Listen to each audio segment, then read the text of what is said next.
Hello guys, ito pala yung full video na in-upload ko nung isang araw ba yun. Samahan nyo kung bumili ng wet food, pagkain din namin. Tsaka may kukwento din ako sa inyo. Ang kagandahan dito sa lugar na nilipatan namin is malapit sa grocery, malapit sa palengke. Hindi ka mag-worry kung may bibilin ka sa labas na malayo kasi pwede mo lang din lakarin na kung ano yung gusto mong bilhin sa labas. At isa pa ang nagustuhan ko dito malapit kami sa Pure Gold na kung ano yung mga emergency na wala sa bahay, agad-agad namin nabibili kasi malapit lang at nalalakad lang din. Hindi mo na iisipin na sasakay ka pa ng jeep para lang makarating ka sa groceryhan or sa palengke. At kung hindi lang din naman sa mga pusa na alaga namin, hindi rin ako lalabas Alam niyo na mga for parents na may alaga din sa bahay na hindi rin nila matiis yung mga pets nila na hindi nila maibili. Kasi alam mo yung magigilty ka na kakain ka tapos yung alaga mo walang pagkain. Tapos isa pa mga guys, grabe itong mga pusang ito, hindi marunong kumain ng kanin. Kasi nung maliit pa lang sila dry food talaga yung kinakain nila. Kaya simula nun hanggang ngayon, dry food, wet food ang kinakain nila. Saka nakaka-guilty din naman sa loob na ikaw kumakain ka, sila wala. Na kahit wala kang pambiling pagkain, basta may pagkain ng mga alaga mo. Alam mo yung pakiramdam na kahit isa or isang sachet lang, dalawa, itatakbo ko pa dito sa Pure Gold kahit anong oras. Baga kunwari naubusan sila ng pagkain with food tapos wala na talagang natira, ako tatakbo talaga ako ng Pure Gold para lang dito sa pagkain nila.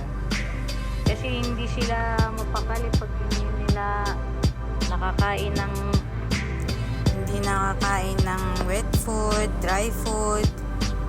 Alam mo yon, yung basta alam niya ng mga nag-aalaga ng pets, may alagang aso, pusa, kahit anumang pets ba.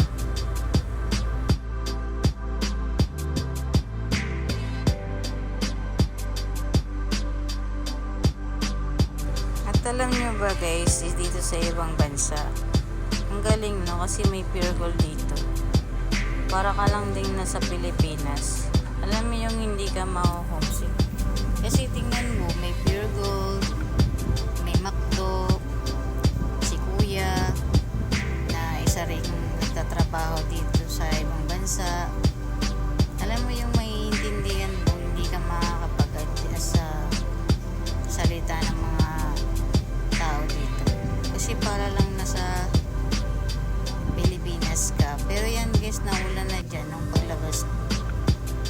Itong ginaakitan ko na overpass, papunta yan sa palengke. Kaya ang ganda rin dito sa ibang bansa kasi malapit ka sa mga bilihan ng mga groceryhan, malapit ka sa pharmacy, may KFC pa dyan mga guys. Kaya alam mo yung pakiramdam na parang nasa Pilipinas ka lang na hindi ka mag-aalala. Kasi tingnan mo, may KFC pa. Itong dinadanan ko, yan, isang mall ito na papunta sa palengke. Pwede ka rin dumaan sa baba. Ito sa second floor kasi ako dito. Pero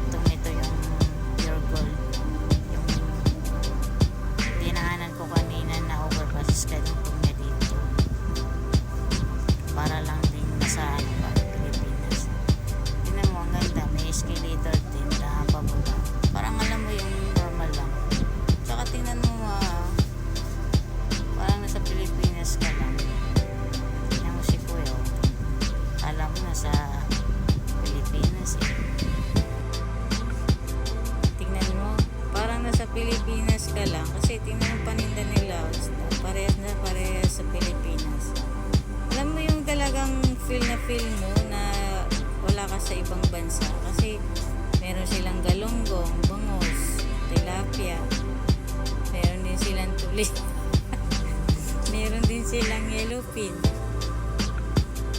Alam mo yung hindi ka mag-worry talaga. Pero alam nyo guys, 2 years na mahigit na akong nag-migrate dito.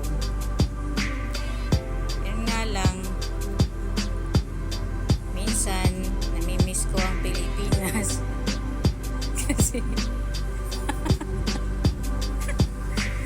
namimiss ko talaga ang Pilipinas.